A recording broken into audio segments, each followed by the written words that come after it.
It's 1944, and you're a German soldier. Your job is to be a lookout. Your mission is simple. See what the enemy is doing and tell your commanders. Looking down into a valley, you see them. American tanks, big and boxy, are moving into the trees. There are dozens. Suddenly, you hear it.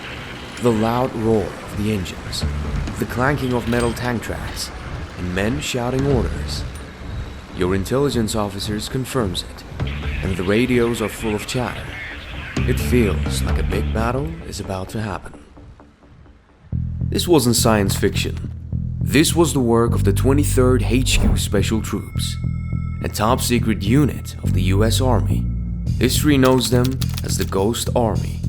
They were a hand-picked group of 1,100 artists, designers, sound engineers, and actors whose mission wasn't to fight the German army, but to fool it. This is the story of their ingenious tactics. A war fought with illusions, not bullets.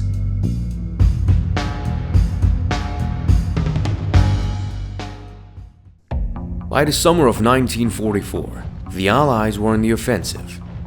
After the D-Day landings, forces led by generals like George Patton were racing across France. But this rapid advance created a huge problem. The front line was long, and Allied forces were stretched dangerously thin. There were gaps in the line, vulnerabilities the German army could exploit to devastating effect. Be in two places at once. They couldn't just magically create more divisions and more tanks, or could they? The answer came from a secret unit inspired by successful British deception in North Africa. Commanded by Colonel Harry L. Reeder, the Ghost Army became a traveling roadshow of war, designed to put on a convincing performance wherever the Allies needed the enemy to look. To do this, they perfected a four-part harmony of deception.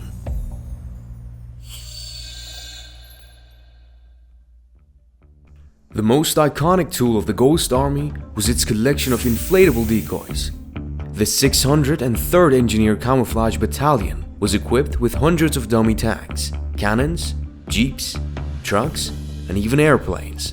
An M4 Sherman tank, weighing over 30 tons in real life, could be replicated by a rubber decoy that weighed only 93 pounds and could be inflated by 4 men in about 20 minutes. But the true genius was in the staging. The artists of the 603rd called it imperfect camouflage. They knew that a real unit would try to hide, so they deliberately placed their decoys to be partially, but not completely, concealed. This made German reconnaissance pilots believe they had cleverly discovered a secret Allied staging area. To complete the picture, they would create fake bivouacs, complete with phony laundry hanging on cloth lines, and even have the 406 combat engineers use bulldozers to carve fake tank tracks into roads, to create the illusion of thousands of soldiers and vehicles having been there.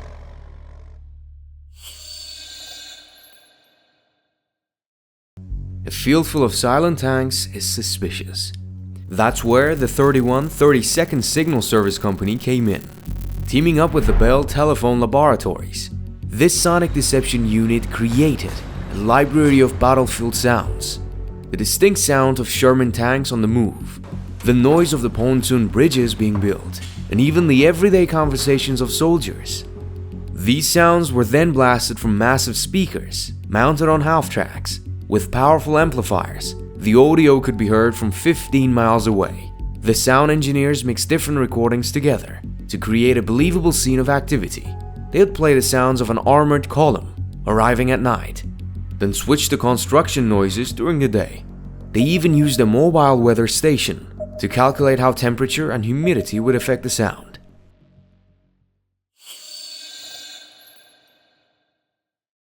One of their smartest tricks was spoof radio. German intelligence was brilliant at intercepting radio traffic. They didn't just listen to what was being said, they analyzed how it was sent. Every Morse code operator has a unique rhythm, a signature known as their fist. German analysts could identify a specific operator's fist and tie them to a specific Allied division. The Ghost Army's radio operators could copy another operator's style perfectly. When a real American division secretly pulled out of the line, The Ghost Army's signal company Special would move in and take over their radio traffic. They would study and perfectly impersonate the fist of the original operator, broadcasting fake messages from detailed scripts.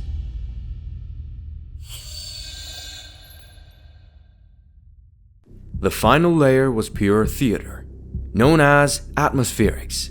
This was about the performance art as a weapon. Soldiers from the Ghost Army would impersonate the units they were faking. They sawed counterfeit patches onto their uniforms and painted false markings on their vehicles. They would then drive into nearby towns and hang out in cafes. Knowing German spies were likely watching, they would talk loose, deliberately dropping fake information about their unit's plans for enemy spies to overhear. Speaking of things that might not seem too incredible to be real, we have seen some of your comments saying our videos and voiceovers feel AI generated. We actually take that as a huge compliment to our team's hard work. But we want to be clear. Everything you see and hear is created by real people. Want to see how we pull these stories together? Or got ideas for our next video? Come hang out in our Discord community. Now, back to the ultimate illusion. All these tactics came together for the Ghost Army's grand finale, Operation Viersen, in March 1945. The mission was to draw German forces away from the US 9th Army's actual crossing of the Rhine River. To do this, the 1,100 men of the Ghost Army impersonated 2 entire infantry divisions, a force of about 40,000 men. They deployed over 600 inflatable tanks and cannons. They blasted the sounds of bridge construction day and night. Their radio operators mimicked the traffic of 2 full divisions. The performance was so convincing that German artillery rained down on the fake positions, shredding the rubber tanks, which the men would patch and reinflate each night.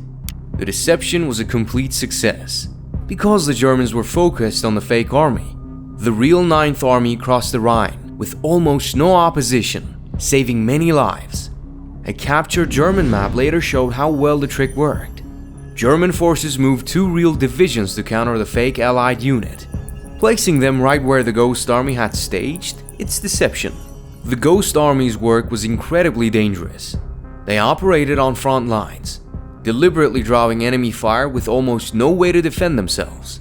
3 soldiers were killed and dozens were wounded during their operations. After the war, their story was classified as top secret. For over 50 years, the soldiers were sworn to secrecy, unable to tell anyone, not even their families, about their extraordinary contributions. It was only in 1996 that their files were declassified, and their story began to emerge from the shadows. Thanks in large part to the work of documentary filmmakers and the surviving veterans themselves. Finally, in 2024, the United States Congress officially recognized their legacy, awarding the last surviving members the Congressional Gold Medal. The Ghost Army was a unit unlike any other. They fought a war not with bullets and bombs, but with creativity, audacity, and illusion. They proved that sometimes the most powerful weapon on the battlefield isn't a tank, it's an idea. Thank you for watching.